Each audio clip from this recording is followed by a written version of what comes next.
Tout de suite on sent les novices, ceux qui sont venus pour le fun et l'expérience et ceux qui ont fait ça toute leur vie.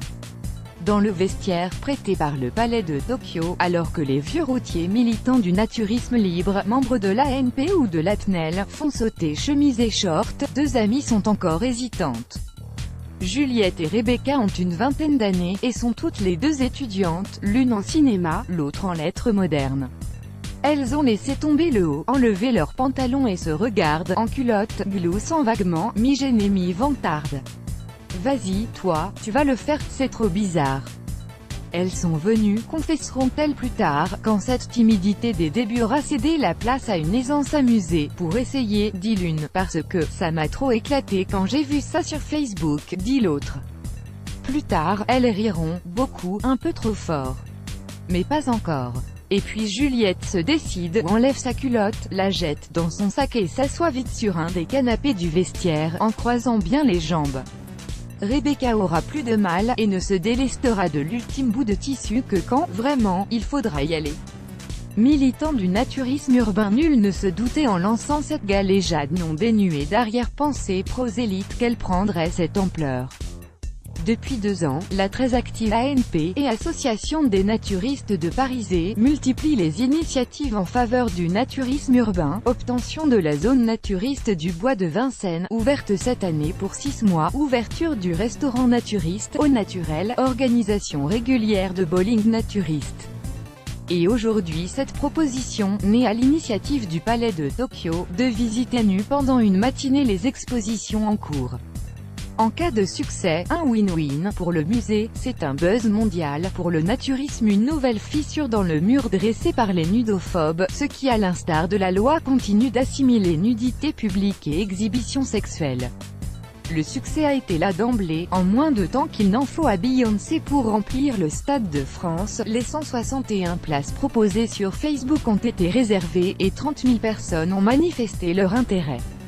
Zone naturiste à Paris, faux cul contre QLR, c'est du coup avec le sentiment de faire partie d'une minorité ô combien privilégiée que nous voici partis en tenue paradisiaque dans les allées du musée. La guide, la médiatrice, est habillée et avoue sa perplexité amusée face à l'exercice, totalement inédit pour elle. Peut-être cela va-t-il modifier votre rapport aux œuvres d'art, peut-être. Les participants ont été divisés en plusieurs groupes. Le nôtre est composé de 8 hommes et 5 femmes, les hommes quadragénaires, les femmes ayant toutes entre 20 et 30 ans. 2 des plaies des réunions naturistes, l'écrasante domination des hommes et des seniors, viennent d'être refermées. Nina, elle aussi, est venue tenter l'expérience pour la première fois, sentant là l'occasion de franchir un pas qu'elle n'a pas osé tenter ailleurs. June, étudiante chinoise, est venue parce qu'elle est en train de monter un projet de photo avec des amis et se dit qu'elle trouvera peut-être là une source d'inspiration. Ailleurs, dans d'autres groupes, on repérera un interne en chirurgie venu déstresser avant les examens, une étudiante en journalisme, un cheminot qui, du coup, a laissé tomber la grève. Nu devant des œuvres interpellantes, le musée est complètement à nu, autre avantage de l'aventure. Dans la cour, des gamins font du skate, sans se douter de ce qu'ils verraient en levant les yeux. Les premiers regards curieux sur ses voisins lancés, plus personne ne semble se souvenir qu'il est nu.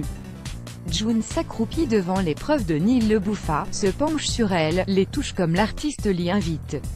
Julien, informaticien de son état, regarde avec enthousiasme le système de robots qui déplace les œuvres sur une installation. Un de mes voisins théorisera même l'expérience. Devant les œuvres de Kader Attia, qui usent beaucoup d'images d'actualité ou de guerre, il commente « Il y a une mise en abîme passionnante dans le fait d'être nu devant des œuvres interpellantes comme celle-là. » La guide, la seule habillée, est aussi la seule qui semble se souvenir que tout le monde est nu et demande plusieurs fois si nous ressentons plus sensuellement les œuvres du fait de notre absence de voile. Oui, lui affirme June. On sent la Cicérone presque prête à vaciller, tout le monde sait parler, il n'est qu'un défaut, le froid. En descendant au sous-sol, les bras se couvrent de chair de poule et les tétons durcissent. Juliette et Rebecca se frottent l'épiderme, sautillent sur place. L'idée de descendre encore un étage vers les sous-sols, encore plus frais, amène quelques craintes. On va quand même y aller, mais on fera vite, promet la guide. Une surprise attend tout le monde à la fin. sur la terrasse du musée, face à la tour Eiffel, baignés d'un soleil qui réchauffe les corps. Un pot est servi, bière, rosé, chips et olives. Il fait beau, les groupes se forment, parlent. Le moment est aussi étonnant qu'agréable, aussi libérateur que surréaliste. Élise, étudiante en journalisme, est ravie. Elle trouve les rapports comme cela plus simples, plus chaleureux. Tout le monde sait parler, sans problème. C'est rare qu'une ambiance aussi conviviale naisse si simplement. À cause de la nudité? Oui, elle en est convaincue. Pour elle aussi, c'était une première fois, et elle est prête à recommencer. Du papier craft a été installé sur la balustrade, pour en obturer les trous. Mais tous les immeubles environnants, plus hauts, peuvent quand même profiter du spectacle. S'en est-il rendu compte? Pas très loin, un homme apparaît à sa fenêtre. Son torse nu dépasse, le reste étant caché. Lui aussi prend le soleil. A-t-il cédé à la contagion? Nul ne le saura, mais tous veulent le croire.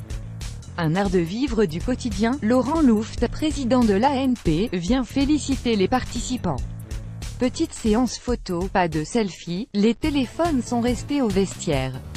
Les mécontents sont très rares. Tout juste au bar, un homme explique-t-il que tout ça, c'est un peu con, non? À part se peler, qu'est-ce que ça apporte? Il est peu soutenu. Saint-Valentin, et si on allait dîner dans un resto naturiste? Pour les organisateurs, le bilan est déjà positif.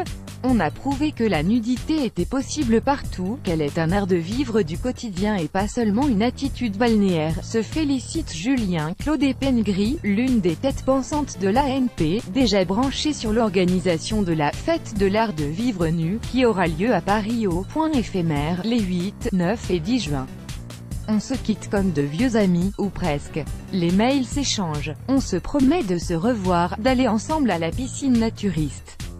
Et un autre musée? Ils y pensent. Peut-être un de ces jours, devant ces visiteurs différents, le sourire tendre et mystérieux de la Joconde trouvera-t-il une nouvelle raison d'être? Hubert prolonge.